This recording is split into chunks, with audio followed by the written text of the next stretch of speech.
ఇక్కడ మనం చూస్తే దీని పరిష్కారం ఏంటిది? ఇప్పుడు మనం సమస్య ఏంటిది? గుడ్డితనం. ఇప్పుడు ఈ గుడ్డితనానికి పరిష్కారం ఏంటిది? బ్లైండ్నెస్. బ్లైండ్నెస్ చూస్తే ఇక్కడ ఏముంది? దీనికి పరిష్కారము ఏంటి?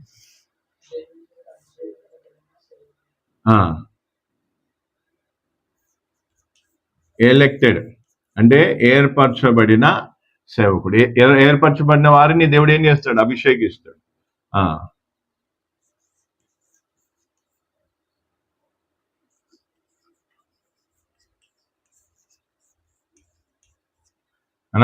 ఎలెక్టెడ్ వీరిని ఏం చేస్తాడు దేవుడు? ఇప్పుడు వీరు వచ్చి మనకి ఏం చేస్తారు? ట్రూ గాస్పుల్ చెప్తారు.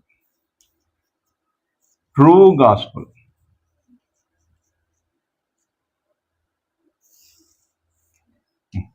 విరిగిపోతా ఉంది. ఓకేనా?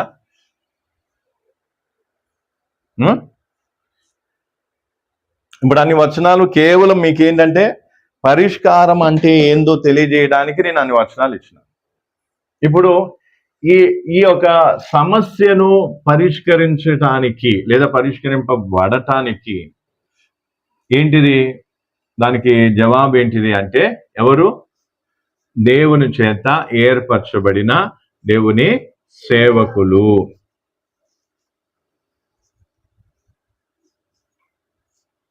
అర్థమవుతుందా? చాలా మంది ఏం చేస్తారంటే, నీకు నాకేదైనా నొల్లయింది అనుకో, కథం ఇంకా అయిపోయినాయి. ఆయన ఒక్కడే ఉన్నాడా? మస్తు మంది ఉన్నారు సేవకులు. గాడికి పోదాం, గీడికి పోదాం, గీడికి పోదాం, పోతాం. పోతే ఏమవుతుంది? అక్క మళ్ళీ గుడ్డోళ్ళు అవుతారు. మళ్ళీ ఏమైపోతారు? అంతే కదా ఇప్పుడు అయ్యింది. ఒకప్పుడు ఉన్నప్పుడు ఏమంటే మాకు బంగ్లాలు వద్దు, మాకు కార్లు వద్దు, మాకు అదొద్దు, మాకు ఇదొద్దు, మాకేం కావాలి? దేవుడు కావాలి, దేవుని అభిషేకం కావాలి, పరిశుద్ధాత్మ ఏమంటే సేవ కావాలి, ఫలాంది. ఇక ఏమంటారు? కొంచెం ఏదో కిరికిరి ఏదో చేసిరు, మొత్తానికి అటు ఇటు ఏదో గోల్మాల్ అది అయిన తర్వాత ఇప్పుడు ఏమంటున్నారు?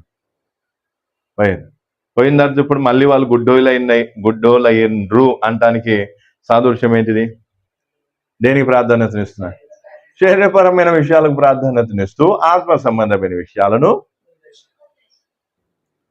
క్రమం తప్పకుండా ప్రార్థనకు వచ్చే వాళ్ళు సైతం మొన్న వింటే ఏమంట, ఎప్పుడో ఒకసారి వస్తున్నారంట ప్రార్థనకి పోయేటోళ్ళు.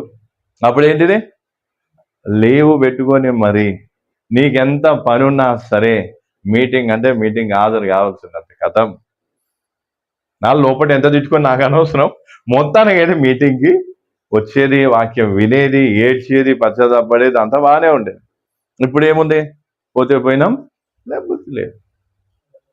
నెమ్మదిగా ఎందులోకి వెళ్ళిపోయారు? మళ్ళీ గురుడితనంలోనికి. ఒకసారి కళ్ళు తెరవబడినప్పటికీ అర్థమవుతుందా? జాగ్రత్తగా లేకపోతే మళ్ళీ ఎందులోకి వెళ్ళిపోయే అవకాశం ఉంటుంది. ఎందుకంటే సాతాను చోటిచ్చినామంటే సాతాను చేసేది మొదటి పని అదే. నిన్నేం చేయాలి? గుడ్డివాన్ని చేసేసాను, గుడ్డి వ్యక్తిని చేసేయాలి. అదంతా తర్వాత మనం చూద్దాం. ఇప్పుడు పరిష్కారం ఏంటిది? సేవకులు. ఇది నన్ను ఉద్దేశించి చెప్తలే, నేను ఒక్కరిని లేను. దేవుని చేత ఏర్పరచబడిన సేవకులు ప్రపంచం అంతట్లో చాలా మంది ఉన్నారు. అవునా? అయితే వారు దేవుని చేత ఏర్పరచబడిన సేవకుల కాదా అనేది మనం వాక్యం ద్వారా పరిశీలిస్తే మనకేమవుతుంది తెలుస్తుంది. అది తర్వాత నెక్స్ట్ నెమ్మదిగా. కాబట్టి ఇప్పుడు దేవుని చేత ఏర్పరచబడిన సేవకులు మాత్రమే ఏం చేయగలుగుతారు? కనులు తెరవగలుగుతారు. ఒకసారి రఫ్గా మళ్ళీ ఒకసారి మనం ఏం చేసుకున్నాం? లూకా సువార్త 4:18, తర్వాత యెషయా గ్రంథము 42:7, తర్వాత అపోస్తల కార్యం 26:18 లాస్ట్ వర్స్ అని చదువుకున్నాను. దాన్ని బట్టి మీకు కొంచెం ఏమవుతుంది? లూకా సువార్త 4:18 ఇందాక చదివినాం కదా. మళ్ళీ ప్రభు ఆత్మ నా మీద ఉన్నది, బీదలకు సువార్త ప్రకటించుటకై సువార్త ప్రకటించుటకు ఆయన నన్ను అభిషేకించెను. ఆ, చెరలోనున్న వారికి విడుదలను, ఆ, గుడ్డి వారికి చూపును గుడ్డి వారికి చూపును, కలుగునని ప్రకటించుటకును, ఆ, నలిగిన వారిని విడిపించుటకును, ప్రభువు హితవత్సరము ప్రకటించుటకును ఆ, ఆయన నన్ను పంపియున్నాడు ఆ. తర్వాత అని వ్రాయబడి యెషయా గ్రంథం 42, యెషయా గ్రంథం 42. ఏమన్నా అర్థమవుతుందా వాక్యం? సెల్ఫ్ డబ్బానా? అన్న గురించి చెప్పుకుంటున్నాడు సేవకుడు, చూసినా ఎట్లా గొప్ప చేసుకుంటున్నాడు. ఇది నన్ను గొప్ప చేసుకునే పని కాదు. అర్థమవుతుందా? ప్రతి సేవ నేను వెనకాలం ఉంటున్నా. ఇది నేను లోకంలో ఉన్న అందరి కళ్ళు తెరిచే అన్న బాధ్యత ఉన్నా. పోనీ నేను 1000 సంవత్సరాలు బతికెట్టు అన్న అయితేనేమో నేనేం కావచ్చు, అవును ఇట్లా ఇంకెన్నినా ఎన్ని సంవత్సరాలు బతుకుతుందో తెలియదు. కానీ యుగ సమాప్తి వరకు యుగ అంటే ఎప్పుడైతే ఈ భూమి ఉందో, భూమి మీద మనుషులు ఉంటారో అప్పటి వరకు దేవుడు తన సేవకుల్ని పంపుతూ ఉంటాడు. ఆ సేవకుల ద్వారా ఈ లోకంలో ఉన్న గుడ్డి వారి యొక్క గుడ్డితనాన్ని దూరం చేసి, వారికి సరియైన వాక్యం ద్వారా, ఆ సువార్త ద్వారా వారు ఏమంటారు గుడ్డితనం దూరమై వారి దేవుని రాజ్యంలోనికి అంటే దేవుని వైపు తిరగటానికి అవకాశాన్ని ఇస్తూ ఉంటారు. Okay, next. గుడ్డివారి కన్నులు తెరచుటకును, 42:1 ఫస్ట్. ఇదిగో నేను ఆదుకొను నా సేవకుడు, నేను ఏర్పరచుకొనిన వాడు, నా ప్రాణమునకు ప్రియుడు, అతని యందు నా ఆత్మను ఉంచి ఉన్నాను, అతడు అన్యజనులకు న్యాయము కనుపరచును.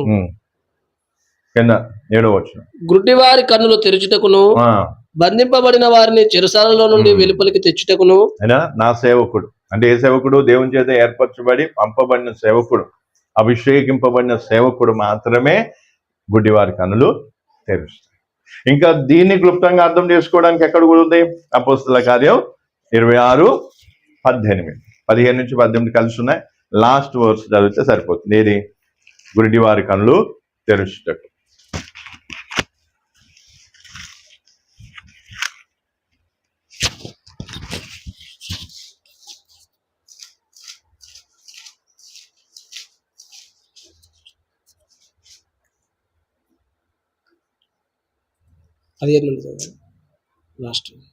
గుడ్డివారి కన్నులు, ఆ లైన్ పరిశుద్ధపరచబడిన వారిలో అది కాదు, కింద వారి కన్నులు తెరుచుటకై, వారి కనులు ఏం చేయడానికి?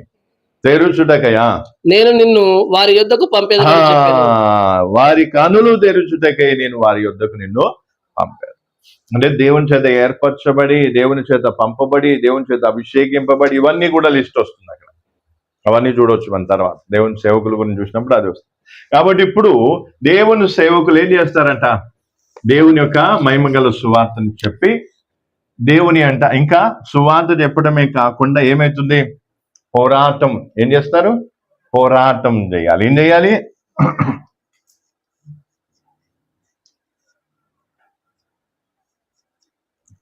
వృజులు చేయాలి. ఏం చేయాలంట? దుష్టాత్మలతో ఏం చేయాలి? పోరాటం చేసి వారికి సువార్త చెప్పాలి. ఇది పైకి వస్తుంది, ఇది కిందకు వస్తుంది అనుకో, ఎందుకన్నా మంచిది.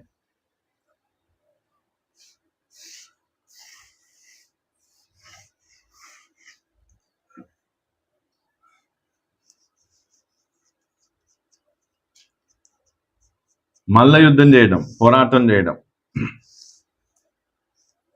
పోరాటం చేసి తర్వాత ఏం చెప్తా? గాస్పెల్.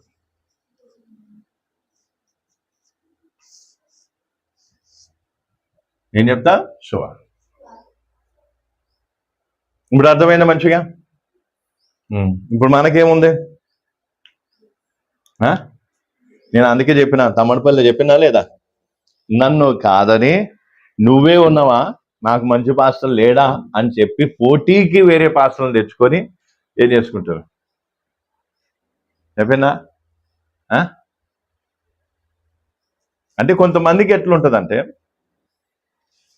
ఇంకటి ఇందులో కూడా మనం అర్థం చేసుకోవాల్సింది ఏంటంటే,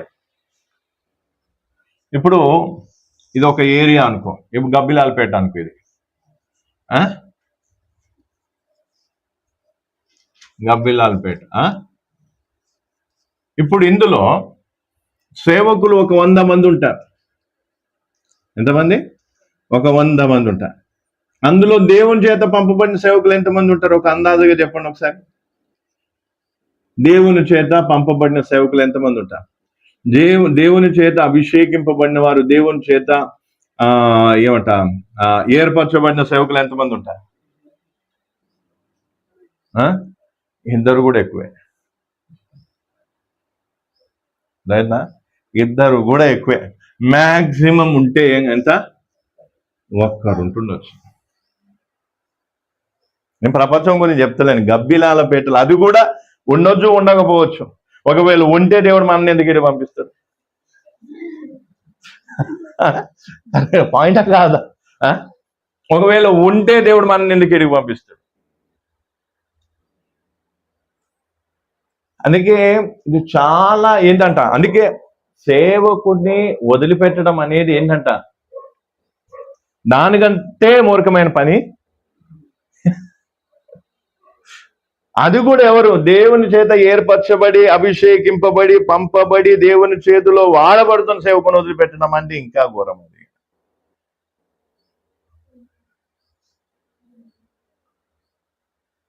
అర్థమవుతుందా? అందుకే ఈరోజు మనం అర్థం చేసుకోవాల్సిన విషయం ఏంటిది? ఏమర్థం చేసుకో? పరిష్కారం ఏంటిది? ఎప్పుడు శ్రావణ్ ఉన్నాడు, శ్రావణ్ మనోనేత్రాలు తెరవబడాలంటే ఏం చేయాలి? శ్రావణ్ మనోనేత్రాలు తెరవబడటానికి శ్రావణ్ మనోనేత్రాలు గుడ్డితనం కలిగజేసిన స్పిరిట్ తోటి ఏం చేయాలి? పోరాటం చేసి ఆ వ్యక్తికి సువార్త చెప్పి ఆ వ్యక్తి కనులు తెర. అది నాట్ ఏమంటారు, చెప్పినంత ఈజీ, చాలా హార్డ్ వర్క్ ఉంటుంది, చాలా హార్డ్ వర్క్ ఉంటుంది. సింపుల్గా నేను మొన్న ఒక వ్యక్తి రీసెంట్గా అంటే ఒక నెల ఒక వ్యక్తి కోసం ప్రార్థన చేయడం స్టార్ట్ చేసిన. ఆ వ్యక్తి కోసం ప్రార్థన చేయడం స్టార్ట్ చేసిన తర్వాత నుంచి నాకు చాలా ఎఫెక్ట్ అవుతుంది. చాలా అంటే తల మీద నొప్పి కానీ లేదా ఇంకా వేరే చాలా రకంగా ఇబ్బంది అవుతుంది. నేనేమనుకున్నా, సరే నేను వీటితో ఏం చేయాలి? పోరాటం చేయాలి అని చెప్పి నేనేం చేస్తున్నా, వాటి గురించి నేనేం చేస్తున్నా, అంటే ఆ ఒక నొప్పిని భరిస్తూ నేనేం చేస్తున్నా. ఎందుకంటే నేను వాటిని ఎదిరిస్తే కానీ వ్యక్తి కనులు తెరవబడం. శరీరం నలిగిపోతుంది, రకరకాల బాధలు ఎదుర్కోవాల్సి వస్తుంది, ఒట్టిదే కాదు. అందుకే ఈరోజు మనం అర్థం చేసుకోవాల్సింది ఏంటంటే, ఎలక్టెడ్ ఏం కావాలి? ఎలక్టెడ్ సేవకులు కావాలా? సెలెక్టెడ్ సేవకులు కావాలా? చెప్పండి. సెలెక్టెడ్ అంటే ఏంది? వీళ్ళు సెలెక్ట్ చేసుకుంటారు. ఎలెక్ట్ అంటే ఎవరు? దేవుడు ఎలెక్ట్ చేస్తాడు. అవునా కదా? వీళ్ళు సెలెక్ట్ చేసుకుంటారు. ఏంది? పాస్టర్ ఎక్కడున్నా అక్కడున్నా, ఇంత దగ్గర ఉన్నా, చర్చ్ ఇక్కడున్నా, ఓకే అన్ని రకాలుగా వీళ్ళు చేసుకొని, ఓకే మాకు పాస్టరే కావాలి. పాస్టర్ అయ్యా మమ్మల్ని వదిలిపెట్టి ఎక్కడ పోవు కదా అంటే, మీరు వెళ్ళిపోమన్నా వెళ్ళిపో, నేను ఇక్కడే ఉంటా, కావాలంటే చూడు నా ఇల్లు, కావాలంటే చూడు అన్నాడు. ఒక పాస్టర్ అన్నాడు, ఏమంట, తమ్మి నువ్వు కనీసం 200 గజాలు అది ఉంటుంది కదా స్థలం తీసుకొని ఒక చిన్న ఇల్లు అన్నా కట్టు, చిన్న ఇల్లు కట్టు, ఎన్నో ఒక జాల కడితే విశ్వాసులకు భరోసా ఉంటుందంట. ఏంటా భరోసా? మా పాస్టర్ ఎక్కడికి పోయినా సరే ఇక్కడికి వస్తాడని ఒక భరోసా ఉంటుంది.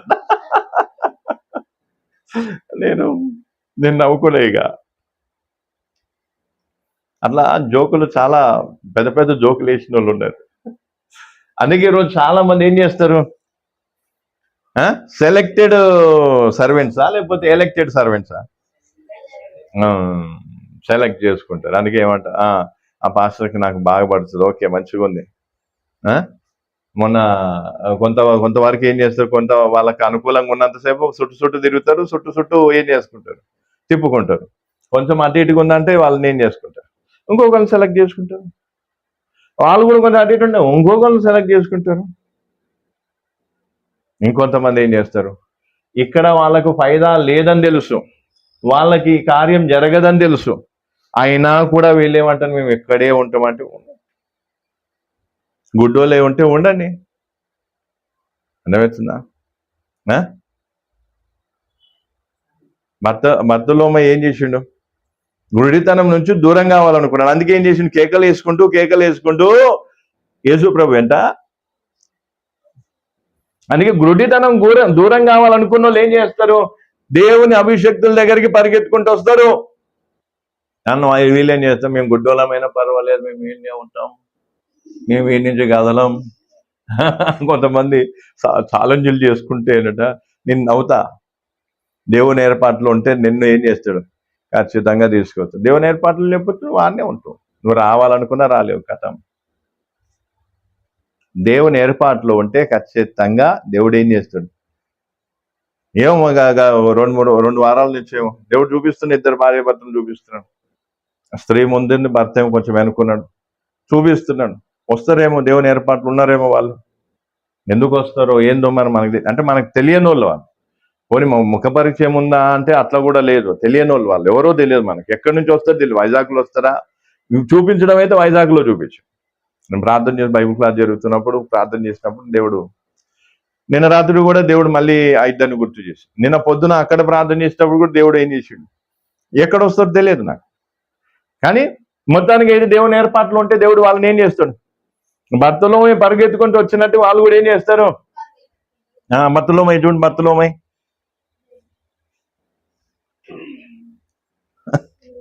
ఇట్లాంటి వాక్యాలు చెప్తే మజా వస్తుంది. కానీ కొంతమందికి ఎట్లుంటది? వీళ్ళేమంటారు? మేము గుడ్డోళ్ళలాగానే ఉంటాము, మేము మాత్రం వీడి నుంచి కదలము అంటే ఓకే, దేవుని స్తోత్రం. నేను కూడా ఏమంటా, సరే ఒకవేళ దేవుని ఏర్పాట్లు ఉంటే నువ్వేమవుతావు? ఏమవుతావు? ఖచ్చితంగా వచ్చి తీరుతావు. భర్తమయ్యా 46 మార్క్స్ వార్త 10:46 నుంచి కింది చదవండి. గుడితనం దూరం కావాలంటే ఎట్లా చేయాలి?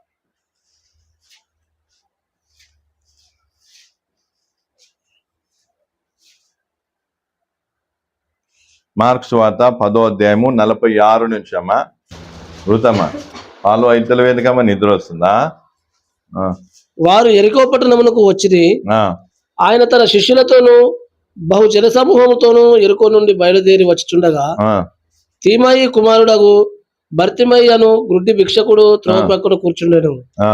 ఈయన నజరేయుడైన యేసు అని వాడు విని, దావీదు కుమారుడా యేసు, నన్ను కరుణింపమని కేకలు వేయ మొదలుపెట్టెను. ఊరకుండమని అనేకులు వారిని గద్దించిరి గాని వాడు దావీదు కుమారుడా నన్ను కరుణింపమని మరీ ఎక్కువగా ఎక్కువగా ఏం చేశారు?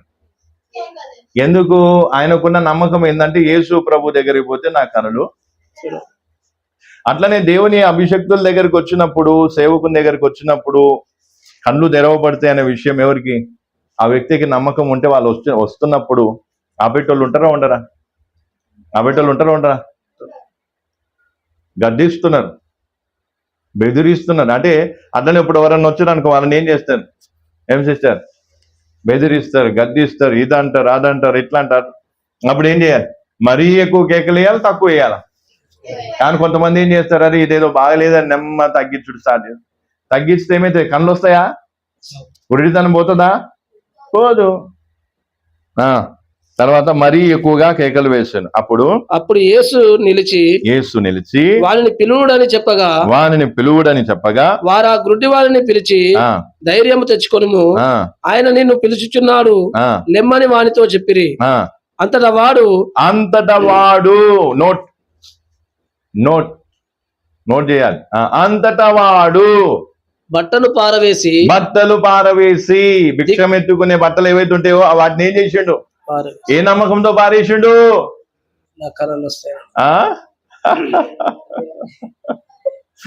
కళ్ళు రాలేదు, ఆయన కూడా ఏం నమ్మకం? నేను యేసు దగ్గరికి పోతే, దేవుని ఆత్మాభిషేకం ఉన్నటువంటి సేవకుని దగ్గరికి పోతే నా కనులు ఏమైతే?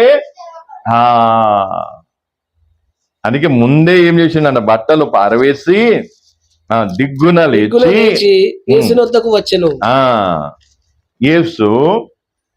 యేసు నేను నీకేమి చేయగోరుచున్నావని వారిని అడగగా ఆ గుడ్డివాడు, బోధకుడా నాకు దృష్టి కలుగజేయమని ఆయనతో అనెను. అందుకు యేసు, నీవు వెళ్ళుము, నీ విశ్వాసము నిన్ను స్వస్థపరిచనని చెప్పెను. ఆ, వెంటనే వాడు త్రోవను ఆయన వెంట చూపు పొంది వెళ్ళెను. ఆ. ఆయన వెంట చూపి పొంది ఏం చేసిండు? ఆ? అందుకే ప్రియులారు ఈరోజు మంచిగా అర్థం చేసుకోవాలి. ఏం అర్థం చేసుకోవాలి? ఎవరు కావాలి? ఆ? మళ్ళీ చెప్తున్నాను, ఇదేదో నన్ను టార్గెట్ చేసుకొని నా సెల్ఫ్ డబ్బా కోసం నేను చెప్తలేను. వాక్యం ఎదుట ఎప్పటికైనా గుర్తుపెట్టుకోండి. అంటే నాకు సగం వయసు అయిపోయింది, మీకు ఇప్పుడిప్పుడే వయసు వస్తుంది. రేపటి దినాన మీరు ఏండ్లు, అప్పుడు నాకంటే నేను చనిపోయిన తర్వాత ఇంకెన్నేళ్ళు బతుకుతారు? జీవిత కాలం అంతా గుర్తు పెట్టుకోవాల్సింది ఏంటిది? ఎవరు కావాలి? ఏర్పరచబడిన సేవకుడుగా, దేవుని చేత పంపబడి దేవుని చేత అభిషేకింపబడిన సేవకుడు మాత్రమే మనల్ని ఏం చేస్తాడు? గుడ్డితనం నుంచి కళ్ళు తెరవటం జరుగుతుంది. తర్వాత వారిని ఆత్మీయంగా ఏం చేయడం జరుగుతుంది? సరి అయిన త్రోవలో నడిపించటం అనేది లేదు. ఇతర ఏ సేవకుని దగ్గర ఉన్నా సరే వారి కనులు. అందుకే వాళ్ళు ఎప్పుడు చూసినా దేని గురించి ఆలోచన చేస్తారు? ఇండ్ల గురించి, బండ్ల గురించి, ఆరోగ్యం గురించి, శరీరపరమైన ఇది అది ఇదే. ప్రార్థన పోతారు, మీటింగ్లో పోతారు, హాజరవుతారు, అల్లలు స్తోత్రం చెప్తారు, పాటలు పాడతారు, అంతా చేస్తారు. మళ్ళీ ఇంటికి రాగానే ఏంటిది?